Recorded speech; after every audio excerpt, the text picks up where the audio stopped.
ನಮಸ್ಕಾರ ಎಲ್ರಿಗೂ. ನಾನು Asha. Welcome back to my channel. ಈ ಮಂತಲ್ಲಿ ನಾನು 5th ಮತ್ತು 6th ಮಂತ್ ಎರಡನ್ನೂ ಮರ್ಜ್ ಮಾಡಿ ಹೇಳ್ತಾ ಇದ್ದೀನಿ. ಅದು ವಿಡಿಯೋ ತುಂಬ ಒಂದೊಂದೇ ಸಪ್ರೇಟಾಗಿ ಇರೋದ್ಕಿಂತ ಅಂದರೆ ನಾವು ಪರ್ ವೀಕ್ ಸಹ ಹೇಳ್ತಾರೆ. ಅಂದರೆ ವೀಕ್ಲಿನೂ ಹೇಳ್ತಾರೆ. ಬಟ್ ಅದಕ್ಕೆ ಸ್ಪೆಷಲೈಸೇಷನ್ ಆಗಿರಬೇಕು. ಆದರೆ ನಾವು ನಮ್ಮ ಎಕ್ಸ್ಪೀರಿಯನ್ಸ್ ಹೇಳೋದ್ರಿಂದ ಅಷ್ಟೊಂದು ಡೆಪ್ತಾಗಿ ಬೇಡ. ಯಾಕಂದರೆ ನಾವು ಮತ್ತೆ ಕೇಳಿ ತಿಳ್ಕೊಂಡ್ಬಿಟ್ಟೆ ಅದು ಹೇಳಬೇಕಾಗತ್ತೆ. ಬಟ್ ನಮ್ಮ ಎಕ್ಸ್ಪೀರಿಯನ್ಸಲ್ಲಿ ಏನು ಬಂದಿರುತ್ತೆ ಅದನ್ನು ಸ್ವಲ್ಪ ಶೇರ್ ಮಾಡಿಕೊಂಡ್ರೆ ಚೆನ್ನಾಗಿ. ಓಕೆ, ಈ ಮಂತ್ ನಾನು 5th ಮತ್ತು 6th ಮಂತಲ್ಲಿ ಏನಾಗಿದೆ ಅನ್ನೋದನ್ನು ಲೈಟಾಗಿ ನಾವು ಅಂದರೆ ನಾವು ಮೇಯ್ನಾಗಿ ಏನನ್ನು ಅಬ್ಸರ್ವ್ ಮಾಡ್ಬೋದು, ನಮಗೆ ತಾಯಿ ಆಗ್ತಿರೋರಿಗೆ ಏನನ್ನು ಅಬ್ಸರ್ವ್ ಮಾಡ್ಕೊಳ್ಬೋದು ಅದ್ರ ಕಡೆ ಕಾನ್ಸಂಟ್ರೇಟ್ ಮಾಡೋದಾದರೆ 3 ವಿಷಯ ಬರುತ್ತೆ.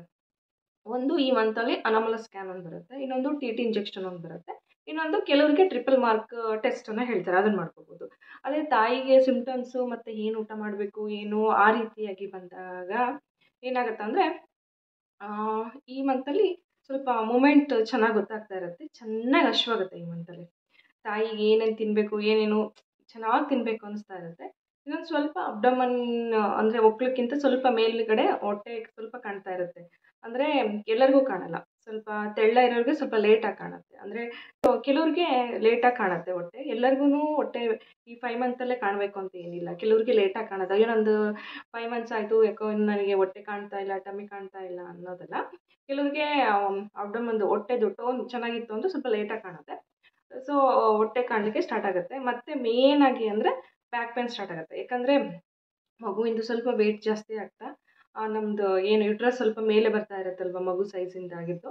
ಸೊ ಹಂಗಾಗಿ ಸ್ವಲ್ಪ ಬೆನ್ನು ಸ್ವಲ್ಪ ಕಾಣಿಸ್ಕೊಳುತ್ತೆ. ಸೊ ನಾವು ಯಾವಾಗಲೂ 90 ಡಿಗ್ರಿಯಲ್ಲಿ ಕೂತ್ಕೊಂಡ್ರೆ ಆ ಥರ ಪ್ರಾಬ್ಲಮ್ಸ್ ಸ್ವಲ್ಪ ಆಗೋದಿಲ್ಲ. ಆಮೇಲೆ ಬಂದುಬಿಟ್ಟು ಸ್ವಲ್ಪ ಕಾಲು ಅಲ್ಲೆಲ್ಲ ಕ್ರಾಂಪ್ಸ್ ಥರ ಒಂಥರ ಹಿಡ್ದಂಗೆ ಆಗ್ತಿರುತ್ತೆ. ಬೆಳಗ್ಗೆ ಎದ್ದೇಳಬೇಕಾದ್ರೆ ಆ ಕಾಲು ತುಂಬ ಅಂದರೆ ತುಂಬಾ ಪೇನ್ ಬರ್ತಾ ಇರುತ್ತೆ. ಸೊ ಆ ಥರ ಒಂದು ಸಿಮ್ಟಮ್ಸ್ ಕಾಣ್ತಾ ಇರುತ್ತೆ. ಆಮೇಲೆ ನಮಗೆ ಅದೇ ಚೆನ್ನಾಗಿ ಹಶ್ವಾಗುತ್ತೆ, ಅದು ಒಂದು ಮೇನ್ ಥಿಂಗು. ಇದು ಮೇನ್ ಬರೋದು ಇಲ್ಲಿ 3 ಬರುತ್ತೆ. ಅದೇ ಹೇಳಿದ್ನಲ್ಲ, ಒಂದು ಅನಾಮಲಸ್ ಸ್ಕ್ಯಾನು ಮಾಡಿಸ್ಕೋಬೇಕು. ಅದು ಇಷ್ಟೇ ಮಂತಲ್ಲೇ ಮಾಡಿಸ್ಕೋಬೇಕು ಅಂತ ಒಂದಿರುತ್ತೆ. ಒಂದು 17ರಿಂದ 22 ವಾರ ನಮಗೇನು ಸಿಗುತ್ತೆ ಆ ಟೈಮಲ್ಲಿ 20 ಕೆಲವ್ರು ಏನಂತಾರೆ 22 ತನಕ ಟೈಮ್ ಇರುತ್ತೆ ಅಂತ ಹೇಳ್ತಾರೆ, ಕೆಲವ್ರು ಹಂಗೂ ಮಾಡ್ತಾರೆ. ಬಟ್ ಅದನ್ನು ಮೀರಿನೂ ಸಹ ಹೋಗಬಾರ್ದು. ಯಾಕಂದರೆ ನಮಗೆ ಮಗುವುದು ಈ ಟೈಮಲ್ಲಿ ಬ್ರೈನ್ ಇರ್ಬೋದು, ಲಂಗ್ಸ್ ಇರ್ಬೋದು, ಲಿವರ್ ಎಲ್ಲದೂ ಸಹ ತುಂಬ ಚೆನ್ನಾಗಿ ಡೆವಲಪ್ ಆಗ್ತಾ ಇರುತ್ತೆ. ಏನಾದರೂ ಪ್ರಾಬ್ಲಮ್ಸ್ ಇದ್ದರೆ ಅದು ಈಗಲೇ ಗೊತ್ತಾಗುತ್ತೆ. ಸೊ ಅದಕ್ಕೆ ಏನೇನು ಮೆಡಿಸಿನ್ ಕೊಡಬೇಕು ಏನು ಎತ್ತ ಅಂತೇಳ್ಬಿಟ್ಟು ನಾವು ಈ ಟೈಮಲ್ಲಿ ಚೆನ್ನಾಗಿ ಅದಕ್ಕೆ ಟ್ರೀಟ್ ಮಾಡ್ಬೋದು. ಮೆಡಿಕಲ್ ಕೇರ್ ಏನೇನು ತೊಗೋಬೇಕು ಅದು ತೊಗೋಬೋದು. ಕೆಲವ್ರು ಏನು ಮಾಡ್ಬಿಡ್ತಾರೆ ಅಂದರೆ, ಸೊ ನಾನು 5ನೇ ತಿಂಗಳು ಹೋಗಿಲ್ಲ ಬಿಡು ನೆಕ್ಸ್ಟ್ ಮಂತ್ ಕೂಡ ಹೋಗೋಣ ಅಂತ ಅಂದಾಗ ಪಾಪು ಆಲ್ರೆಡಿ ಸ್ವಲ್ಪ ದೊಡ್ಡದಾಗಿರುತ್ತೆ. ಸೊ ಆ ಟೈಮಲ್ಲಿ ಏನು ಟ್ರೀಟ್ಮೆಂಟ್ ಕೊಡಬೇಕಾಗಿರುತ್ತೋ ಸೊ ಆ ಥರ ಟ್ರೀಟ್ಮೆಂಟು ಟೈಮ್ಗೆ ಕರೆಕ್ಟಾಗಿ ಪಾಪುಗೆ ಸಿಗೋಲ್ಲ. ಸೊ ಹಾಗಾಗಿ ಡಾಕ್ಟರ್ ಯಾವ ವೀಕಲ್ಲಿ ಯಾವ ಡೇಟ್ಗೆ ಬರೋಕ್ಕೆ ಹೇಳಿರ್ತಾರೋ 1 or 2 ಡೇಸ್ ವೇರಿಯೇಷನ್ ಆದರೆ ನಡೆಯುತ್ತೆ, ಅಂದರೆ ವೀಕ್ ಗಟ್ಟಲೆ ವೇರಿಯೇಷನ್ ಆಗೋದು ಬೇಡ. ಸೊ ಹಂಗಾಗಿ ಬೇಗ ಇನ್ ಟೈಮಿಗೆ ಹೋಗಿದ್ರೆ ಬೆಟರ್. ಯಾಕಂದರೆ ಕೆಲವೊಂದು ಎಕ್ಸಾಂಪಲ್ಸ್ ನಾನು ನೋಡ್ಬಿಟ್ಟಿದ್ದೀನಿ. ಹಾಗಾಗಿ ಆ ಮಂತು ಮೀರಿ ಬೇರೆ ಮಂತಲ್ಲಿ ಹೋದಾಗ ಆ ಮಗುಗೆ ಆ ಮಂತಲ್ಲಿ ಏನು ಟ್ರೀಟ್ಮೆಂಟ್ ಕೊಡಬೇಕಾಗಿರುತ್ತೋ ಸೊ ಆ ಟ್ರೀಟ್ಮೆಂಟ್ನ ಕೊಡೋಕ್ಕಾಗಲ್ಲ. ಸೊ ಹಾಗಾಗಿ 5 ಮಂತ್ಸಲ್ಲಿ ಅನಾಮಲಸ್ ಸ್ಕ್ಯಾನ್ ಅಂತ ಹೇಳ್ತಾರೋ, ಮತ್ತು ಇದನ್ನು ರಿಸ್ಕಿ ಸ್ಕ್ಯಾನ್ ಅಂತಲೂ ಹೇಳ್ತಾರೆ. ಸೊ ಆ ಟೈಮಲ್ಲಿ ಏನೇನು ಗೊತ್ತಾಗಬೇಕು ಅದೆಲ್ಲ ಈ ಮಂತಲ್ಲಿ ನೀಟಾಗಿ ತಿಳ್ಕೊತಾರೆ. ಇನ್ನೊಂದು ಅದನ್ನು ಇನ್ನೂ ನಮಗೆ ಬೆಸ್ಟ್ ಅಂದರೆ ಫೀಟಲ್ ಮೆಡಿಸಿನ್ ಅಂತೇಳಿ ಮಾಡ್ಕೊಂಡಿರ್ತಾರೆ. ನಾನು ಆ್ಯಕ್ಚುಲಿ ಸೆಕೆಂಡ್ ಬೇಬಿ ಮಾಡಿದಾಗ ಫೀಟಲ್ ಮೆಡಿಸಿನ್ ಅವ್ರ ರಿಲೇಟೆಡೇ ಕಳಿಸಿದ್ದು. ಸೊ ನಾವು ಅಲ್ಲಿ ಹೋದಾಗ ನಮಗೆ ಪ್ರತಿಯೊಂದನ್ನು ಅವ್ರು ಡೀಟೇಲ್ ಒಂದು 90% ಎಲ್ಲ ಹೇಳ್ತಾರೆ ಅವರು. ಅಂದರೆ 100% ಎಲ್ಲರೂ ಕಾಣಲ್ಲ, ಅಲ್ಲಿ ಏನಾದರೂ ತೊಡಕಿದ್ದೇ ಇರುತ್ತೆ ಕೆಲವೊಂದು. ಸೊ ಐಬಾಲ್ ಇದೆಯಾ ಏನು, ಅಥವಾ ಬ್ರೈನ್ ಡೆವಲಪ್ಮೆಂಟ್ ಚೆನ್ನಾಗಾಗಿದೆಯಾ, ಬ್ರೈನ್ ಆ್ಯಕ್ಟಿವಿಟಿ ಚೆನ್ನಾಗಿದೆಯಾ, ಅದು ಏನು ಅಂತ ಎಲ್ಲ ಈ ಮಂತಲ್ಲಿ ಗೊತ್ತಾಗುತ್ತೆ. ಸೊ ಹಾಗಾಗಿ ಈ ಮಂತದಲ್ಲಿರೋ ಸ್ಕ್ಯಾನನ್ನು ಮಿಸ್ ಮಾಡಬಾರ್ದು. ಇನ್ನೇನಾದರೂ ಪ್ರಾಬ್ಲಮ್ಸ್ ಇದ್ದರೆ ಮೆಡಿಕಲ್ ಟ್ರೀಟ್ಮೆಂಟ್ ಕೊಡಲಿಕ್ಕೆ ಯೂಸ್ ಆಗುತ್ತೆ. ಇನ್ನೊಂದು ಟಿ ಟಿ ಇಂಜೆಕ್ಷನ್ 2 ಬರುತ್ತೆ, ಅದನ್ನು ಸಹ ಈ ಮಂತಲ್ಲಿ ಮಾಡಿಸ್ತಾರೆ. ಮತ್ತು ಯಾರಾದ್ರೂ 3 ಮಂತ್ಸಲ್ಲಿ ಡಬಲ್ ಮಾರ್ಕರ್ ಟೆಸ್ಟ್ ಮಾಡಿಸ್ತಾರೆ. ಅಂದರೆ ಏನಾದರೂ ಡೌನ್ ಸಿಂಡ್ರೋಮ್ ಏನಾದರೂ ಇದ್ದರೆ ಕ್ರೋಮೋಸೋಮಲ್ ಡಿಸಾರ್ಡರ್ ಇದ್ದರೆ ಅದಕ್ಕೆ ಅಂತೇಳಿ ಮಾಡಿಸ್ತಾರೆ. ಇನ್ ಕೇಸ್ ಅದು ಮಾಡಲಿಲ್ಲ ಅಂದರೆ ಈ ಮಂತಲ್ಲಿ ಟ್ರಿಪಲ್ ಮಾರ್ಕರ್ ಒಂದು ಟೆಸ್ಟ್ ಅಂತೇಳಿ ಮಾಡಿಸ್ತಾರೆ, ಅದೊಂದು ಮಾಡ್ಕೋಬೋದು. ಸೊ ಇದಿಷ್ಟು ಮೇಯ್ನಾಗಿ ಬರುತ್ತೆ. ಇನ್ನು ಇಬ್ಬರು ಇದ್ದೀವಿ ನಾವು, ಇಬ್ಬರು ಊಟ ಅಂತೇಳಿ ತಟ್ಟೆ ತುಂಬ ಊಟ ಅಂತ ಹೇಳಿದ್ದೀನಿ, ಅದಲ್ಲ. ಸೊ ಸ್ವಲ್ಪ ಪ್ರಮಾಣದಲ್ಲಿ ಗ್ಯಾಪ್ ಬಿಟ್ಟು 1 hour 2 hourಗೊಂದ್ಸಲ ಗ್ಯಾಪ್ ಬಿಟ್ಬಿಟ್ಟು ತೊಗೊಳ್ತಾ ಇರಬೇಕು. ಚೆನ್ನಾಗಿ ಊಟ ಮಾಡಬೇಕು, ಚೆನ್ನಾಗಿ ನಿದ್ದೆ ಮಾಡಬೇಕು. ಆಲ್ಮೋಸ್ಟ್ ಲೆಫ್ಟ್ ಸೈಡಲ್ಲೇ ನಿದ್ದೆ ಮಾಡಬೇಕು. ಯಾವಾಗ್ಲೂ ಒಂದು ಲೆಫ್ಟಿಗೆ ಆಗಲ್ಲ ಅಂದಾಗ ಒಂದು ಸ್ವಲ್ಪ ಬ್ರೇಕಲ್ಲ ಒಂದು 5 ನಿಮಿಷ ತನಕ ರೈಟಿಗೆ ತೊಗೋಬೋದು. ಬಟ್ ಲೆಫ್ಟಿಗೆ ಯಾಕೆ ಪ್ರಿಫರ್ ಮಾಡ್ತಾರೆ ಅಂತಂದರೆ ಮಗುಗೆ ಬ್ಲಡ್ ಸರ್ಕ್ಯುಲೇಷನ್ ಚೆನ್ನಾಗಾಗುತ್ತೆ, ನಾವು ಏನೇನು ಊಟ ಮಾಡಿದ್ದೀವೋ ಅದ್ರ ಮಗುಗೆ ಸಪ್ಲೈ ಚೆನ್ನಾಗಾಗುತ್ತೆ ಅಂತೇಳಿ ಒಂಥರ ಗ್ರಿಪ್ ಸಿಗುತ್ತೆ ಪಾಪುಗೆ ಅಲ್ಲಿ ಲೆಫ್ಟಿಗೆ ಕೂತಾಗ, ಲೆಫ್ಟ್ ಸೈಡಲ್ಲಿ ನಾವು ಮಲಗಿದಾಗ ಅಂತೇಳಿ ಹೇಳ್ತಾರೆ. ಇದಿಷ್ಟು ಡಾಕ್ಟರ್ ನಮಗೆ ಹೇಳ್ತಾ ಇದ್ದಿದ್ದು. ಲೈಟಾಗಿ ಸ್ವಲ್ಪ ಎಕ್ಸಸೈಸು ಆ ಥರದ್ದು ಅಂದರೆ ಸ್ವಲ್ಪ ಧ್ಯಾನ, ಯೋಗ ಲೈಟಾಗಿ ಡಾಕ್ಟ್ರನ್ನ ಕೇಳಿಬಿಟ್ಟು ಅವ್ರ ಅಂಡರಲ್ಲೇ ಮಾಡ್ಕೊಂಡು ಹೋಗೋದು ಒಳ್ಳೆಯದು. ಅದಾದಮೇಲೆ ಚೆನ್ನಾಗಿ ನೀರು ಕುಡಿಬೇಕು. ಹಾಲು, ಮೊಸರು, ಮೊಟ್ಟೆ, ನಾನ್ ವೆಜ್ ತಿನ್ನೋರು ನಿಮಗೆ ಯಾವ ರೀತಿಯಾಗಿ ನಾನ್ ವೆಜ್ ಡಯಟಿಂಗ್ ಪ್ಲ್ಯಾನ್ ಇರುತ್ತೋ ಆ ರೀತಿಯಾಗಿ, ನಾನ್ ವೆಜ್ ತಿನ್ನಲ್ಲ ಅನ್ನೋರು ನಮಗೆ ಮೇಯ್ನಾಗಿ ನಮಗೆ ಸೊಪ್ಪು, ತರಕಾರಿ, ಹಾಲು, ಮೊಸರು, ಮೊಟ್ಟೆ ಈ ಥರದ್ರಲ್ಲೇ ನಾವು ಎಲ್ಲ ನ್ಯೂಟ್ರಿಷನ್ನು ತೊಗೋಬೇಕು. ಆಮೇಲೆ ಡ್ರೈ ಫ್ರೂಟ್ಸು ಅದೆಲ್ಲ ಚೆನ್ನಾಗಿ ನೆನೆ ಇಟ್ಕೊಂಡು ತಿನ್ನೋದಾಗಿರ್ಬೋದು. ಆ ಕಡೆ ಈ ಕಡೆ ಓಡಾಡ್ತಾ ಇರ್ತೀವಿ, ಆ ಟೈಮಲ್ಲಿ ತಿನ್ಕೊತ ಓಡಾಡಬೇಕು. ಆಮೇಲೆ ಮಧ್ಯೆ ಮಧ್ಯೆ ಗ್ಯಾಪಲ್ಲಿ ಸ್ವಲ್ಪ ಸ್ವೀಟ್ಸು. ಇನ್ನೊಂದು ಪಾಪುಗೆ ಈ ಟೈಮಲ್ಲಿ ಎಲ್ಲ ಆರ್ಗನ್ಸು ಡೆವಲಪ್ ಆಗ್ತಾ ಇರುತ್ತೆ. ಏರ್ಸ್ ಇರ್ಬೋದು, ಸ್ಕಿನ್ನು ಎಲ್ಲದನ್ನು ಸ್ವಲ್ಪ ಒಂಥರ ಟ್ರಾನ್ಸ್ಪರೆಂಟಾಗಿ ಸ್ಕಿನ್ನು ಸ್ಟಾರ್ಟ್ ಆಗಿರುತ್ತೆ. ಅದಾದಮೇಲೆ ಈ 5th ಮಂತಲ್ಲೇ ಅಂತೆ ಬೇಬಿ ಯಾವ ಜೆಂಡರ್ ಆರ್ಗನ್ ಇರುತ್ತಲ್ವ ಅದು ಡೆವಲಪ್ ಆಗೋದು, means gender related organ develop ಆಗೋದು ಈ 5 ಮಂತ್ಸಲ್ಲಿ ಅಂತ ಹೇಳ್ತಾರೆ. ನಂತರದಲ್ಲಿ ಚೆನ್ನಾಗಿ ರೆಸ್ಟ್ ಮಾಡಬೇಕು. ಅಂದರೆ ಫುಲ್ ಮಲಗೇ ಇರೋದಲ್ಲ, ಆ್ಯಕ್ಟಿವ್ ಆಗಿರಬೇಕು. ಮೇನ್ ಏನಂದರೆ ಆ್ಯಕ್ಟಿವ್ ಆಗಿರಬೇಕು ತಾಯಿ. ಸಾಧ್ಯವಾದಷ್ಟು ಕೆಲವರಿಗೆ ಕೆಲವೊಂದು ಕೇಸಲ್ಲಿ ಬೆಡ್ ರೆಸ್ಟ್ ಅಂತ ಹೇಳಿರ್ತಾರೆ. ಸೊ ಡಾಕ್ಟ್ರ್ ಏನು ಹೇಳಿರ್ತಾರೋ ಅದನ್ನು ಅವರು ಮೇಂಟೈನ್ ಮಾಡ್ಕೊಂಡು ಹೋಗಬೇಕು. ಇದಿಷ್ಟು 5 ಮಂತ್ಸಿಂದ ಆಗುತ್ತೆ. ಆಮೇಲೆ ಇನ್ನೊಂದು ಮೇಯ್ನಾಗಿ ಮೂಮೆಂಟು ಈ ಮಂತಲ್ಲಿ ಗೊತ್ತಾಗ್ತಾ ಹೋಗುತ್ತೆ, ಫುಲ್ಲು ಮೂಮೆಂಟ್ ಇರಲ್ಲ. ಸೊ ಇನ್ನೊಂದು ಮೊಮೆಂಟು ಅಂದರೆ ಈ ಕಿಕ್ಸ್ ಕೌಂಟ್ ಮಾಡಬೇಕಾ ಆ ಥರದ್ದೇನು ಈ ಮಂತಲ್ಲಿ ಇರಲ್ಲ. ಅಪ್ ಟು ನಮಗೆ 7 ಮಂತ್ಸ್ ಆದಮೇಲೆ ಕಿಕ್ಕನ್ನು ಕೌಂಟ್ ಮಾಡ್ಲಿಕ್ಕೆ ಹೇಳ್ತಾರೆ. ಅಲ್ಲಿ ತನಕ ಅದು ಕಿಕ್ ಎಷ್ಟಾದರೂ ಆಗಲಿ ಜಸ್ಟ್ ಅದನ್ನು ಫೀಲ್ ಮಾಡ್ತಾ ಇರಬೇಕಷ್ಟೇ ಮಗು ಕಿಕ್ ಹಾಕಬೇಕಾದ್ರೆ. ಆಮೇಲೆ ಇನ್ನೊಂದು ನಾವು ಈ ಟೈಮಲ್ಲಿ ಮಗು ಚೆನ್ನಾಗಿ ಕೇಳಿಸ್ಕೊಳ್ತಾ ಇರುತ್ತೆ. ಸೊ ಒಳ್ಳೆಯದನ್ನು ಮಾತಾಡಬೇಕು. ಅದಕ್ಕೆ ಹೇಳೋದು ದೊಡ್ಡವರು ಕತೆಗಳನ್ನ ಓದಬೇಕು, ಒಳ್ಳೊಳ್ಳೆ ಹಾಡುಗಳನ್ನು ಕೇಳಿ ಒಳ್ಳೆಯದನ್ನು ಮಾತಾಡಿ ಅಂತ ಹೇಳ್ಬಿಟ್ಟು. ಆಮೇಲೆ ಮಗುಗೆ ಅದು ಕಣ್ಬಿಟ್ಟು ನೋಡಲ್ಲ, ಆದರೆ ಅದರದ್ದು ಬೆಳಕಿನ ಸೆನ್ಸ್ ಆಗುತ್ತಂತೆ. ಅಂದರೆ ನಾವೇನಾದ್ರೂ ಲೈಟ್ ಆನ್ ಮಾಡಿದಾಗ ಅಥವಾ ಹೊರಗಡೆ ಹೋದಾಗ ಅಥವಾ ಅಲ್ಲೇನಾದ್ರು ಟಾರ್ಚನ್ನು ಹಾಕ್ಬೇಕು, ಅದಕ್ಕೆ ಹೊಟ್ಟೆ ಹತ್ತಿರ ಟಾರ್ಚ್ ಹಿಡಿದಾಗ ಅದಕ್ಕೆ ಅದ್ರದ್ದು ಲೈಟ್ ಸೆನ್ಸ್ ಆಗುತ್ತೆ ಅಂತೇಳಿ ಹೇಳ್ತಾರೆ. ಸೊ ಹಾಗಾಗಿ ನಾವು ಏನೇನು ಮಾತಾಡ್ತೀವಿ ಏನೇನು ಅಂತ ಹೇಳ್ಬಿಟ್ಟು ಈ ಟೈಮಿಂದ ತಂದೆಯೂ ಸಹ ಮಗು ಜೊತೆ ಕಮ್ಯುನಿಕೇಟ್ ಮಾಡಬೇಕು ಅಂತ ಹೇಳ್ತಾರೆ. ಜಸ್ಟ್ ಅದನ್ನು ಯಾವ ರೀತಿಯಾದರೂ ಸ್ವಲ್ಪ ಮಾತಾಡಿಸೋ ಥರ ಆ ರೀತಿಯಾಗಿ ಅದನ್ನು ಮಾಡ್ತಾ ಇರಬೇಕು ಅಂತೇಳಿ. ಆಲ್ಮೋಸ್ಟ್ ಗರ್ಭ ಸಂಸ್ಕಾರದ ರಿಲೇಟೆಡ್ ಹೋದರೆ, ಗರ್ಭ ಸಂಸ್ಕಾರ ಅಂದರೆ ಏನು ಅಂತ ನಾನು ನಿಮ್ಗೆ ಹೇಳಿದ್ದೀನಿ. ಸೊ ಆ ರಿಲೇಟೆಡ್ ಒಳ್ಳೊಳ್ಳೆ ಕತೆಗಳು, ಹಾಡುಗಳು, ಒಳ್ಳೆ ಮಾತು, ಪ್ರೀತಿಯಿಂದ ಇರೋದು, ಶಾಂತವಾಗಿರೋದು, ಚೆನ್ನಾಗಿ ನೀರು ಕುಡಿಯೋದು. ಸೊ ಈ ರೀತಿ ಎಲ್ಲವಾಗಿ ಮಾಡಿದಾಗ ಅಂದರೆ ನಮಗೆ ಮಗು ಯಾವ ರೀತಿ ಇರಬೇಕಂತ ಎಕ್ಸ್ಪೆಕ್ಟೇಷನ್ ಇರುತ್ತೋ ಸೊ ಅದು ಒಂದು ವೆದರನ್ನು ನಾವು ಮಗುಗೆ ಕ್ರಿಯೇಟ್ ಮಾಡಿ ಕೊಡಬೇಕು. ಆಲ್ಮೋಸ್ಟು ಆ ತಾಯಿಯನ್ನು ಶಾಂತವಾಗಿರೋ ಥರ ನೋಡ್ಕೋಬೇಕು. ಅವಳ ಫೀಲಿಂಗ್ಸನ್ನು ಅರ್ಥ ಮಾಡ್ಕೋಬೇಕು. ಆಕೆ ಏನೇನು ಬೇಕು ಬೇಡಿಕೆಗಳನ್ನು ಈಡೇರಿಸಬೇಕು.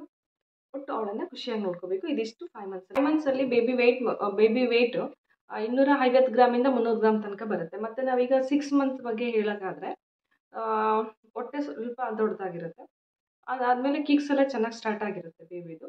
ಆಮೇಲೆ ನಮಗೆ ಬ್ಯಾಕ್ ಪೇನ್ ಏನು ಬರುತ್ತಲ್ಲ, ಸೊ ಈ ಬ್ಯಾಕ್ ಪೇನ್ ಬಂದಾಗ ನಮಗೆ ಅವರು ಹಾಟ್ ವಾಟರ್ ಬ್ಯಾಗ್ ಅಂತ ಹೇಳ್ಕೊಡ್ತಾರೆ. ಸೊ ಅದನ್ನು ಹೊಟ್ಟೆ ಭಾಗಕ್ಕೆ ಬಿಟ್ಬಿಟ್ಟು ಅದರಲ್ಲಿ ಬಿಸಿನೀರನ್ನು ತುಂಬಿ ಅದು ನಮಗೆ ಎಲ್ಲೆಲ್ಲಿ ಸೊಂಟ ನೋವು ಬರುತ್ತೋ ಸೊಂಟದ ಕೆಳಗಡೆ ಅಲ್ಲೆಲ್ಲ ಇಟ್ಕೊಂಡು ಸ್ವಲ್ಪ ಮಲಗಲಿಕ್ಕೆ ಹೇಳ್ತಾರೆ. ಒಂದು ಡಾಕ್ಟ್ರಿಗೆ ಕೇಳಿದರೆ ಅವರೇ ಒಂದು ಆಯಿಂಟ್ಮೆಂಟ್ ಕೊಡ್ತಾರೆ. ಸೊ ಅದನ್ನು ಹಚ್ಕೊಂಡು ಈ ಹಾಟ್ ವಾಟರ್ ಬ್ಯಾಗನ್ನು ಇಟ್ಕೊಂಡ್ರೆ ನೋವು ಒಂಥರ ರಿಲೀಫ್ ಆಗುತ್ತೆ. ನನಗೆ ಫಸ್ಟ್ ಬೇಬಿ ಪ್ರೆಗ್ನೆನ್ಸಿಲಿದ್ದಾಗ ಅವರು ಇದನ್ನು ಸಜೆಸ್ಟ್ ಮಾಡಿದರು. ಸೊ ಹಂಗಾಗಿ ನಾನು ಸೆಕೆಂಡ್ ಟೈಮಲ್ಲೇ ನಾನು ಡಾಕ್ಟ್ರನ್ನ ಮತ್ತೆ ಕನ್ಸಲ್ಟ್ ಮಾಡೋಕೆ ಹೋಗಲಿ. ಯಾಕಂದರೆ ಡಾಕ್ಟ್ರನ್ನ ಚೇಂಜ್ ಮಾಡಿದ್ದೆ ನಾನು. ಅದೇನು ಕತೆ ಏನು ಸ್ಟೋರಿ ಅಂತ ನಾನು ಆಮೇಲೆ ಶೇರ್ ಮಾಡ್ಕೋತೀನಿ ಯಾಕೆ ನಾನು ಚೇಂಜ್ ಮಾಡಿದೆ ಅಂತೇಳಿ. ಸೊ ನಮಗೆ ಹಾಟ್ ವಾಟರ್ ಬ್ಯಾಗ್ ಸ್ವಲ್ಪ ತುಂಬ ಅಂದರೆ ತುಂಬಾ ರಿಲೀಫ್ ಆಗುತ್ತೆ. ಸೊ ಆ ಟೈಮಲ್ಲಿ ಬ್ಯಾಕ್ ಪೇನ್ ಬರ್ತಾಯಿದ್ರೆ ಸ್ವಲ್ಪ ನೀರು ಚೆನ್ನಾಗಿ ಕಾಸ್ಕೊಂಡು ಆ ಬಾಯಿಗೆ ಹಾಕ್ಕೊಂಡು ನಮಗೆ ಸ್ವಲ್ಪ ಹೊತ್ತು ಬೆನ್ನು ಆ ಥರ ಕಾಲು ನೋವು ಬಂದರೆ ಕಾಲಿಗೆ ಸೊ ಆ ಥರ ಇಟ್ಕೊಂಡು ಸ್ವಲ್ಪ ಹೊತ್ತು ಮಲ್ಕೊಂಡ್ರೆ ಸ್ವಲ್ಪ ರಿಲ್ಯಾಕ್ಸ್ ಆಗುತ್ತೆ. ಸೊ ಅದೊಂದು ನಾವು ಈ ಟೈಮಲ್ಲಿ ಚೇಂಜಸ್ ಮಾಡ್ಕೋಬೋದು. 6 ಮಂತ್ಸಲ್ಲಿ ಚೆನ್ನಾಗಿ ಕಿಕ್ ಸ್ಟಾರ್ಟ್ ಆಗಿರುತ್ತೆ, ಚೆನ್ನಾಗಿ ಫೀಲ್ ಮಾಡ್ಬೋದು. ಸೊ ಚೆನ್ನಾಗಿ ಹಶ್ವಾಗ್ತಾ ಇರುತ್ತೆ, ಚೆನ್ನಾಗಿ ಊಟ ಮಾಡ್ಬೋದು. ಕೆಲವರಿಗೆ ಆಗೋದಿಲ್ಲ ಅದು. ಸೊ ಅದಕ್ಕೆ ಆಲ್ಟರ್ನೇಟಾಗಿ ಡಾಕ್ಟ್ರ್ ಹತ್ರ ನಾವು ಕೇಳಿದಾಗ ಅದೇನು ಕೊಡ್ತಾರೆ ಅವರ ತೊಗೋಬೋದು. ನನಗಂತೂ ಆ ಥರದ್ದು ಏನು ಪ್ರಾಬ್ಲಮ್ಸ್ ಆಗಿರಲಿಲ್ಲ. ಚೆನ್ನಾಗಿ ಹಶ್ವಾಗ್ತಿತ್ತು ಫಸ್ಟ್ನೇ ಬೇಬಿಗೂ ಅಷ್ಟೇ. ಫಸ್ಟ್ ಬೇಬಿ ಕಂಪೇರ್ ಮಾಡಿದ್ರೆ ಸೆಕೆಂಡ್ ಬೇಬಿ ಸ್ವಲ್ಪ ಹಸಿವು ಕಮ್ಮಿ ಆಗ್ತಿತ್ತು. ಅಂದರೆ ವಾಮಿಟ್ ಆ ಥರ ಏನೂ ಅಂತಿರಲಿಲ್ಲ. ಸ್ವಲ್ಪ ನನಗೆ ಹಿಂಗೆ ತಿನ್ನಬೇಕು ಹಾಗೆ ತಿನ್ನಬೇಕು ಅಂತೇಳಿ ಏನು ಅನ್ನಿಸ್ತಿರ್ಲಿಲ್ಲ. ಸೊ ಆ ಥರ ಫೀಲ್ ಆಗ್ತಾಯಿತ್ತು. ಅಂದರೆ ಫಸ್ಟು ಬೇಬಿಗೆ ಯಾವ ಥರ ಇರುತ್ತೋ ಸೆಕೆಂಡ್ ಬೇಬಿಗೂ ಅದೇ ಥರ ಇರಬೇಕು ಅನ್ನೋ ಯಾವ ಒಂದು ಇದೂ ಇಲ್ಲ. ಸೊ ಚೇಂಜ್ ಆಗ್ತಾನೇ ಇರುತ್ತೆ. ಅದಾದಮೇಲೆ ಬಂದು ಇದು ನಾವೀಗೇನು ಸೆಕೆಂಡ್ ಟ್ರೈಮಿಸ್ಟ್ರಲ್ಲಿ ಇರ್ತೀವಿ. ಸೊ ಇಲ್ಲಿ ನಮ್ಮದು ಈಗ 6 ಮಂತ್ಸ್ ಇದೆ ಅಂದರೆ 6 ಮಂತ್ಸಲ್ಲಿ ಬೇಬಿ ವೆಯ್ಟು 650 to 700 ಗ್ರಾಮ್ಸ್ ಅಷ್ಟು ಇರುತ್ತೆ. ಸೊ ಈ ಮಂತ್ ಎಂಡಿಗೆ ಬರ್ತಾ ಕೆಲವರಿಗೆ 800 ಗ್ರಾಮ್ಸು ಸಹ ಇರುತ್ತೆ. ಇನ್ನೊಂದು 6 ಮಂತ್ಸಲ್ಲಿ ಮೇಯ್ನಾಗಿ ಏನು ಮಾಡ್ತಾರೆ ಅಂದರೆ ಒಂದು ಗ್ಲೂಕೋಸ್ ಟೆಸ್ಟ್ ಅಂತೇಳಿ ಮಾಡ್ತಾರೆ. ಒಂದು ಪ್ಯಾಕೆಟ್ ಕೊಡ್ತಾರೆ. ಸೊ ಆ ಪ್ಯಾಕೆಟನ್ನು ನಮಗೆ ಡಾಕ್ಟ್ರು ಹಾಸ್ಪಿಟಲ್ಗೆ ಹೋಗೋಕ್ಕೂ ಮುಂಚೆ, ನಾವು ಸಂಜೆ ಹೋಗ್ತೀವೋ ಬೆಳಗ್ಗೆ ಹೋಗ್ತೀವೋ ನಮ್ಮ ಟೈಮ್ ಕನ್ವೀನಿಯೆಂಟ್ ನೋಡ್ಕೊಂಡ್ಬಿಟ್ಟು ಡಾಕ್ಟ್ರು ಹಾಸ್ಪಿಟ್ಲಿಗೆ ಹೋಗೋಕ್ಕೂ ಮುಂಚೆ 1.5-2 ಗಂಟೆ ಮುಂಚೆ ನನಗೆ ಕುಡಿಲಿಕ್ಕೆ ಹೇಳ್ತಾರೆ. ಅಂದರೆ ನಾನು 7 o'clock ಹಾಸ್ಪಿಟ್ಲಿಗೆ ಹೋಗ್ತೀನಿ ಅಂದರೆ ನನಗೆ 5 o'clock ಹಂಗೆ ಕುಡಿಯೋಕ್ಕೆ ಹೇಳಿದರು. ಸೊ ಆ ಥರ 1.5-2 ಗಂಟೆ 2 ಗಂಟೆ ಮಿನಿಮಮ್ ಆಗಿರಬೇಕು ಅಂತೇಳಿ ಹೇಳ್ತಾರೆ. ಸೊ ಅದನ್ನು ಕುಡಿದ್ಬಿಟ್ಟು ನಾವು ಗ್ಲೂಕೋಸ್ ಟೆಸ್ಟನ್ನು ಮಾಡಿಸ್ಕೊಳ್ಳೋಕೆ ಕೊಡ್ತಾರೆ. ಅಂದರೆ ಡಯಾಬಿಟಿಸ್ ಇದೆಯಾ ಇಲ್ಲ ಹೇಗೆ ಅಂತೇಳಿ ಡಯಾಬಿಟಿಸ್ ಟೆಸ್ಟನ್ನು ಮಾಡಿಸ್ಕೊಳ್ಳಿಕ್ಕೆ ಅದೊಂದು ಟೆಸ್ಟನ್ನು ಮಾಡ್ತಾರೆ. ಆ್ಯಕ್ಚುಲಿ ಇದು ನನಗೆ ಫಸ್ಟ್ ಪ್ರೆಗ್ನೆನ್ಸಿಯಲ್ಲಿ ಇರಲಿಲ್ಲ, ಸೆಕೆಂಡ್ ಪ್ರೆಗ್ನೆನ್ಸಿಯಲ್ಲಿ ಅದು ನನಗೆ ಕೊಟ್ಟಿದ್ದು. ಸೊ ಇದು ಆಲ್ಮೋಸ್ಟ್ ಇದನ್ನ ಒಂದು 4 ಇಯರ್ಸಿಂದನೂ ಈ ಟೆಸ್ಟನ್ನು ಮಾಡ್ತಾ ಇದ್ದಾರಂತೆ. ಅದಕ್ಕೆ ಹೇಳಿದ್ದು ಒಂದು ಇಯರ್ಸ್ ಚೇಂಜ್ ಆಗ್ತಾ ಹೋದಂಗೆಲ್ಲ ಟೆಸ್ಟು ಸಹ ಚೇಂಜ್ ಆಗ್ತಾ ಹೋಗುತ್ತೆ. ಸೊ ನಾನು ಅಲ್ಲಿ ಮಾಡಿಸ್ಕೊಂಡಿರಲಿಲ್ಲ, ಇದು ಯಾಕೆ ಇಲ್ಲಿ ಮಾಡಿಸ್ಕೊಂಡಿರಲಿಲ್ಲ, ಅದು ಯಾಕೆ ಅಂತ ನಾವು ಕ್ವಶನ್ ಮಾಡೋದ್ಕಿಂತ ಟೆಕ್ನಾಲಜಿ ಅಡ್ವಾನ್ಸ್ ಇರೋದ್ರಿಂದ ನಮಗೆ ಬೇಗ ಅಡ್ವಾನ್ಸ್ ಆಗಿ ಎಲ್ಲದನ್ನೂ ಸಹ ನಾವು ಕಂಡುಹಿಡ್ಕೋಬೋದು. ಸೊ ಹಾಗಾಗಿ ನಾವು ಅವಾಯ್ಡ್ ಮಾಡಿದೆ ಅದು ಯಾಕೆ ಇದು ಯಾಕೆ ಅಂತ. ಅಂದರೆ ಕೇಳಬೇಕು, ಇಲ್ಲ ಅಂತಲ್ಲ, ಕೆಲವೊಂದು ಕಂಪಲ್ಸರಿಯಾಗಿ ಮಾಡ್ಕೋಬೇಕಾಗಿರುತ್ತೆ. ಅಂದರೆ ನಾವು ಕೇಳಿ ತಿಳ್ಕೊಬೇಕು ಯಾಕೆ ಮಾಡಬೇಕು ಏನು ಅಂತೇಳಿ, ಅದು ಒಳ್ಳೆಯದು. ಸೊ ಡಾಕ್ಟ್ರು ಸಜೆಸ್ಟ್ ಮಾಡಿದಾಗ ಕೆಲವೊಂದು ಮಿನಿಮಮ್ ಇಂಥವನ್ನ ಮಾಡಿಸ್ಕೊಳ್ಬೇಕಾಗಿರುತ್ತೆ, ಅಂಥವ್ನು ಮಾಡಿಸ್ಕೊಂಡ್ರೆ ಒಳ್ಳೆಯದು. ಸೊ ನಾನು ಯಾಕೆ ಏನು ಅಂತೇಳಿ ಕೇಳಿದೆ, ಬಟ್ ಇಲ್ಲ ಅಂತೇನು ಹೇಳಿಲ್ಲ. ಯಾಕಂದರೆ ಫಸ್ಟ್ ಬೇಬಿಗೆ ನನಗೆ ಆ ಥರ ಕೊಟ್ಟಿರಲಿಲ್ಲ. ಸೊ ಸೆಕೆಂಡ್ ಬೇಬಿ ಬಂದಾಗ ಆ ಥರ ಕೊಟ್ಟಿದ್ರು. ಸೊ ಅದೊಂದು ಟೆಸ್ಟನ್ನು ನಾವು ಈಗ ಮಾಡಿಸ್ಕೋಬೇಕು. ಚೆನ್ನಾಗಿ ಅಶ್ವಾಗ್ತಾ ಇರುತ್ತೆ ಹೇಳಿದ್ದೀನಿ. ಸೊ ಊಟನೂ ಸಹ ಚೆನ್ನಾಗಿ ಮಾಡಬೇಕು. ಆಮೇಲೆ ನಮ್ಮದು ವೆಯ್ಟ್ ಗೇನ್ ಆಗ್ತಾ ಇರುತ್ತೆ. ಸೊ ದಪ್ಪ ಆಗಿಬಿಡ್ತೀವಿ ಅಂತೇಳಿ ಊಟ ಮಾಡದೆ ಹಾಗೇ ಇರಬಾರ್ದು. ಊಟ ಚೆನ್ನಾಗಿ ಮಾಡ್ತಿರಬೇಕು. ಬೇಬಿಗೆ ನಾವು ವೆಯ್ಟ್ ಇಳಿಸಲೇಬೇಕಾಗುತ್ತೆ. ನಮ್ಮ ಕಾನ್ಸೆಪ್ಟ್ ಈಗ ಮೇಯ್ನು ಬೇಬಿ. ನಾವು ಚೆನ್ನಾಗಿ ತಿಂದರೆ ಬೇಬಿಗೂ ಸಹ ಸಪ್ಲಿಮೆಂಟ್ಸ್ ಚೆನ್ನಾಗಿ ಮೂವ್ ಆಗ್ತಾ ಇರುತ್ತೆ. ಸೊ ಇನ್ನೊಂದು, ಬೇಬಿ ಈ ಟೈಮಲ್ಲಿ ತನ್ನ ಬೆರಳನ್ನು ಚೀಪ್ಲಿಕ್ಕೆ ಸ್ಟಾರ್ಟ್ ಮಾಡುತ್ತೆ ಅಂತೇಳಿ ಹೇಳ್ತಾರೆ. ಸೊ ನಾವು ಮಾತಾಡೋದೆಲ್ಲ ಅದು ಕೇಳಿಸ್ತಾ ಇರುತ್ತಂತೆ. ಅದ್ರ ಜೊತೆ ನಾವು ಕಮ್ಯುನಿಕೇಟ್ ಮಾಡ್ತಾ ಈ ಮಂತಿಂದ ಸ್ಟಾರ್ಟ್ ಮಾಡಬೇಕು ಅಂತೇಳಿ ಹೇಳ್ತಾರೆ. ಒಳ್ಳೊಳ್ಳೆ ಕಥೆಗಳು ನಾವೇ ಬೇಬಿ ನಿನಗೆ ಕೇಳಿಸ್ತಾ, ಪಾಪು ನಿನಗೆ ಕೇಳಿಸ್ತಾ ಅಂತ ಹೇಳ್ಬಿಟ್ಟು ಮಾತಾಡಬೇಕು ಅಂತೇಳಿ ಹೇಳ್ತಾರೆ, ಒಳ್ಳೆ ಕಥೆಗಳನ್ನು. ಮೇಬಿ ಈ ಮಂತಿಂದ ನಮ್ಮದೇನು ಫ್ಲೂಯಿಡ್ ಇರುತ್ತಲ್ಲ ಗರ್ಭಚೀಲದಲ್ಲಿ, ಅಮ್ನಿಯಾಕ್ ಫ್ಲೂಯಿಡ್ ಅಂತೇಳಿ ಕರಿತೀವಿ. ಸೊ ಅದನ್ನು ಸಕ್ ಮಾಡುತ್ತೆ ಅಂತೇಳಿ ಹೇಳ್ತಾರೆ, ಕುಡಿಯುತ್ತಂತೆ ಅದು. ಅದರಲ್ಲಿ ನಾವು ಪಾಪುಗೆ ನಾವೇನೇನು ಊಟ ಮಾಡಿರ್ತೀವೋ ಸೊ ಅದು ಸಪ್ಲೈ ಆಗಿರುತ್ತೆ, ಅದನ್ನು ಸಹ ನೀರನ್ನು ಅದು ಕುಡಿಯುತ್ತೆ ಅಂತ ಹೇಳ್ತಾರೆ. ಅದು ಯಾವ ಲಿಕ್ವಿಡ್ ಅಂತ ನಾವು ಏನಾದರೂ ಕೇಳಕ್ಕೆ ಹೋದಾಗ ಅದು ಬೇಬಿದೇ ಯೂರಿನ್ ಅಂತ ಹೇಳ್ತಾರೆ.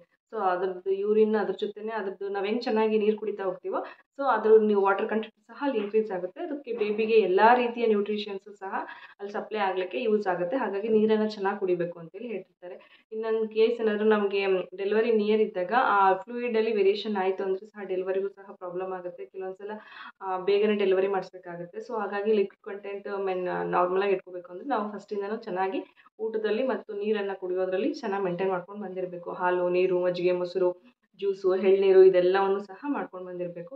ಕೆಲವರಿಗೆ ಸ್ಟಾರ್ಟಿಂಗಲ್ಲಿ ಒಂದು 3 ಮಂತ್ಸ್ ತನಕ ಎಳ್ನೀರು ಭಯ ಇದ್ದರೆ ಬೇಡ, ಆಮೇಲೆ 4 ಮಂತ್ಸಿಂದ ನಾವು ಕುಡಿಬೋದು. ನಾನು 4 ಮಂತ್ಸ್ ಎಂಡ್ ಆದಮೇಲಿಂದ ನಾನು ಸ್ಟಾರ್ಟ್ ಮಾಡಿದ್ದೆ. ಅಂದರೆ ಫಸ್ಟ್ ಬೇಬಿಗೆ ನಾನು ಅಪ್ ಟು 8 ಮಂತ್ಸ್ ತನಕ ಎಳ್ನೀರು ತೊಗೊಂಡಿರಲಿಲ್ಲ. ಯಾಕಂದರೆ ಭಯ, ಫಸ್ಟ್ನೇ ಬೇಬಿಗೆ ಎಲ್ಲರಿಗೂ ಭಯ ಇದ್ದೇ ಇರುತ್ತೆ. ಸೆಕೆಂಡ್ ಬೇಬಿಗೆ ನಾನು ಮಾಡ್ಕೊಂಡಿರ 4 ಮಂತ್ಸ್ ಕಂಪ್ಲೀಟಾಗಿ 5 ರನ್ ಆಗ್ತಿದ್ದಂಗೆ ನಾನು ಎಳ್ನೀರು ವೀಕ್ಲಿ 1 ಅಥವಾ 2 ಎಳ್ನೀರು ಕುಡಿತಾ ಬರ್ತಾಯಿದ್ದೆ. ಸೊ ಆ ಥರ ಮಾಡ್ಬೋದು, ಏನು ಪ್ರಾಬ್ಲಮ್ ಏನಾಗಲ್ಲ. ಲೆವೆಲ್ ಶುಗರ್ ಟೆಸ್ಟ್ ಅಂತ ಹೇಳಿದೆ. ಕೆಲವರಿಗೆ ಈ ಟೈಮಲ್ಲಿ ಶುಗರ್ ಲೆವೆಲ್ ಜಾಸ್ತಿ ತೋರಿಸುತ್ತಂತೆ. ಸೊ ಹಾಗಾಗಿ ಅದಕ್ಕೆ ರಿಲೇಟೆಡ್ ಅವ್ರ ಟ್ಯಾಬ್ಲೆಟ್ಸನ್ನು ಚೇಂಜ್ ಮಾಡೋದಿರುತ್ತೆ. ಸೊ ಹಾಗಾಗಿ ಆ ಟೆಸ್ಟನ್ನು ಒಂದು ಮಾಡಿಸ್ಕೋಬೇಕು. ಮತ್ತು ಕೆಲವೊಂದು ಇಂಜೆಕ್ಷನ್ ಮಾಡಿಸ್ಕೊಳ್ಳೋದಿರುತ್ತೆ ಅಂತೇಳಿ 1-1.5 ತಿಂಗಳ ತನಕ ವೀಕ್ಲಿ ಇಂಜೆಕ್ಷನ್ಸ್ ಮಾಡಿಸ್ಕೊಳ್ಳೋದಿರುತ್ತೆ. ಸೊ ಅದೆಲ್ಲ ಪರ್ಪಸ್ಸು ಡಾಕ್ಟ್ರ್ ಏನೇನು ಹೇಳ್ತಾರೋ ನೀಟಾಗಿ ಕೇಳ್ಕೋಬೇಕು. ಫಸ್ಟು ನಾವು ಡಾಕ್ಟ್ರನ್ನ ಸಜೆಸ್ಟ್ ಮಾಡ್ಕೋಬೇಕಾದ್ರೆ ಒಂದು 4-5 ಜನ ಹತ್ರ ಕೇಳಿ ಮಾಡ್ಕೊಳ್ಳಿ. ಯಾಕಂದರೆ ಎಲ್ಲರೂ ಹಾಗೆ ಇರ್ತಾರೆ ಅಂತ ಹೇಳೋಕ್ಕಾಗಲ್ಲ. ಕೆಲವರು ಸ್ವಲ್ಪ ಮಿಸ್ಗೈಡ್ ಮಾಡೋದಿರುತ್ತೆ. ಮಿಸ್ಗೈಡ್ ಅಂದರೆ ಆ ಥರ ಅಲ್ಲ. ಸೊ ಕೆಲವೊಂದು ಟೆಸ್ಟನ್ನು ಅನ್ನೆಸೆಸರಿ ಮಾಡಿಸ್ತಾ ಇರ್ತಾರೆ. ಸೊ ನನಗದು ಎಕ್ಸ್ಪೀರಿಯನ್ಸ್ ಆಗಿದೆ, ಹಾಗಾಗಿ ಹೇಳ್ತಾ ಇದ್ದೀನಿ. ಸೊ ಹಾಗಾಗಿ ಸ್ವಲ್ಪ ನೋಡಿಕೊಂಡು ಡಾಕ್ಟ್ರನ್ನ ಚಾಯ್ಸ್ ಮಾಡ್ಕೊಳ್ಳಿ. ಇದಿಷ್ಟು ನಮಗೆ 6 ಮಂತ್ಸಲ್ಲಿ ಆಗ್ತಕ್ಕಂತಹ ಒಂದು ಚೇಂಜಸ್ಸು ಯಾವ ರೀತಿ ಇರಬೇಕು. ಸೊ ಸ್ವಲ್ಪ ಕೇರ್ ಆಗಿರಬೇಕು, ಯಾವಾಗಲೂ ಅಷ್ಟೇ ಸ್ವಲ್ಪ ಕೇರ್ ಆಗಿರಬೇಕು, ನಿದ್ದೆ ಚೆನ್ನಾಗಿ ಮಾಡಬೇಕು. ಯಾಕಂದರೆ ನೆಕ್ಸ್ಟ್ ನಮಗೆ 8 ಮಂತ್ಸ್ ಆದಮೇಲೆ ನಿದ್ದೆ ಅನ್ನೋದನ್ನೇ ಮರಿಬೇಕಾಗುತ್ತೆ. ಸೊ ಆ ಥರ ಎಲ್ಲ ಆಗ್ತಾ ಇರುತ್ತೆ. ಸೊ ಅಪ್ ಟು ಇಲ್ಲಿ ತನಕ ನಿದ್ದೆ ಚೆನ್ನಾಗಿ ಮಾಡಿ ರೆಸ್ಟ್ ಚೆನ್ನಾಗಿ ಮಾಡಬೇಕು. ಇದಿಷ್ಟು ಚೇಂಜಸ್ ಸಹ ಈ 6 ಮಂತ್ಸಲ್ಲಿ ಆಗುತ್ತೆ. ಸೊ ಇದು ಅನಾಮಲಸ್ ಸ್ಕ್ಯಾನ್ ಅನ್ನೋದನ್ನ ಮಾತ್ರ ಮಿಸ್ ಮಾಡಬಾರ್ದು. ಸೊ ಅದು ಮಾಡಿಸ್ಕೊಳ್ಳೇಬೇಕು. ಅದು ಬಿಟ್ಟು ನೆಕ್ಸ್ಟ್ ಇದಾದಮೇಲೆ ಇನ್ನೊಂದು ಸ್ಕ್ಯಾನ್ ಬರುತ್ತೆ. ಅದನ್ನು ಎಲ್ಲರೂ ಏನು ಮಾಡಿಸಲ್ಲ. ಅಂದರೆ 7 ಮಂತ್ಸಲ್ಲಿ ಹಂಗೇನೋ ಬರುತ್ತೆ ಸ್ಕ್ಯಾನ್ ಅದು. ಅದನ್ನು ನೀಡಿದರೆ ಮಾತ್ರ ಮಾಡ್ತಾರೆ. ನನಗೆ ಫಸ್ಟ್ ಬೇಬಿಗೆ ಮಾಡಿದ್ರು. ನನಗೆ ಫಸ್ಟ್ ಬೇಬಿಗೆ ಎವ್ರಿ ಮಂತ್ ಮಾಡೋರು. ನನಗದು ಪ್ರತಿ ಸಲ ಡೌಟ್ ಬರ್ತಿತ್ತು, ಯಾಕೆ ಹಿಂಗೆ ಮಾಡ್ತಾರೆ ಅಂತೇಳಿ. ಸೊ ಸುಮಾರು ಕಾರಣಗಳಿದೆ. ನಾನು ಫಸ್ಟ್ ಡಾಕ್ಟರ್ನ ಚೇಂಜ್ ಮಾಡಲಿಕ್ಕೆ ಹೇಳ್ತೀನಿ. ನೆಕ್ಸ್ಟ್ ಯಾವಾಗಾದರೂ ಒಂದಿನ ಶೇರ್ ಮಾಡ್ಕೋತೀನಿ. ಸೆಕೆಂಡ್ ಬೇಬಿಗೆ ನನಗೆ ಆ್ಯಕ್ಚುಲಿ ಅನಾಮಲಸ್ ಸ್ಕ್ಯಾನೇ ಲಾಸ್ಟು. ಮತ್ತು ನನಗೆ 6.5 7 ಮಂತಲ್ಲಿ ಇನ್ನೊಂದು ಸ್ಕ್ಯಾನ್ ಮಾಡ್ತಾರಲ್ಲ, ಅದನ್ನೇನು ಮಾಡಲಿಲ್ಲ ನನಗೆ. ನೆಕ್ಸ್ಟು ಫುಲ್ಲು ಯಾವಾಗಂದರೆ ಇನ್ನೇನು ಡೆಲಿವರಿ ಡೇಟ್, ಇನ್ನೇನು ನಾನು ಡೆಲಿವರಿ ನಿಯರ್ ಇದೆ ಡೇಟ್ ಅಂದಾಗ ಆಗ ಮಾಡಿದ್ದೆ ಲಾಸ್ಟು. ಅದು ಬಿಟ್ಟು ಮತ್ತೇನು ಅಡ್ಮಿಟ್ ಆದಾಗ ಅವಾಗೆಲ್ಲ ಇಲ್ಲ. ಸೊ ಒಂದು ವೀಕ್ ಬಿಫೋರು ಮಾಡಿಬಿಟ್ಟು ನೆಕ್ಸ್ಟ್ ನನಗೆ ಅಡ್ಮಿಷನ್ಗೆ ಹೇಳಿದ್ದು. ಇದಿಷ್ಟು ಮಾತ್ರ 6 ಮಂತ್ಸಲ್ಲೇ ಆಗ್ತಕ್ಕಂಥ ಚೇಂಜಸ್ಸು. ಆದಷ್ಟು ಹುಷಾರಾಗಿರಿ, ಚೆನ್ನಾಗಿ ಊಟ ಮಾಡಿ, ಚೆನ್ನಾಗಿ ನಿದ್ದೆ ಮಾಡಿ. ಇದಿಷ್ಟು ಖುಷಿಯಾಗಿರಿ. ಈ ತಾಯ್ತನವನ್ನು ಎಂಜಾಯ್ ಮಾಡಿ. ಮತ್ತೆ ಸಿಗಲ್ಲ ನಮಗೆ. ಇಷ್ಟು ಕೇರ್ ಮತ್ತೆ ಯಾರೂ ಮಾಡೋದು ಇಲ್ಲ ಈ ಮಂತಲ್ಲಿ. ಹೌದಾ? ನಮಗೆ ಆಲ್ಮೋಸ್ಟ್ ಸಿಗೋದೇ ಇಷ್ಟೊಂದು ಕೇರು, ಎಲ್ಲರ ಕಡೆಯಿಂದ ಇಷ್ಟೊಂದು ಕನ್ಸರ್ನ್ ಎಲ್ಲದೂ ಸಹ ನಮ್ಮ ಪ್ರೆಗ್ನೆನ್ಸಿಲೇ ಸಿಗುತ್ತೆ. ಸೊ ಅದನ್ನು ಚೆನ್ನಾಗಿ ಎಂಜಾಯ್ ಮಾಡಬೇಕು ಅಷ್ಟೇ. ಒಂದು ಒಳ್ಳೆ ಮೆಮೊರಿಯಾಗಿ ಇಟ್ಕೋಬೇಕು.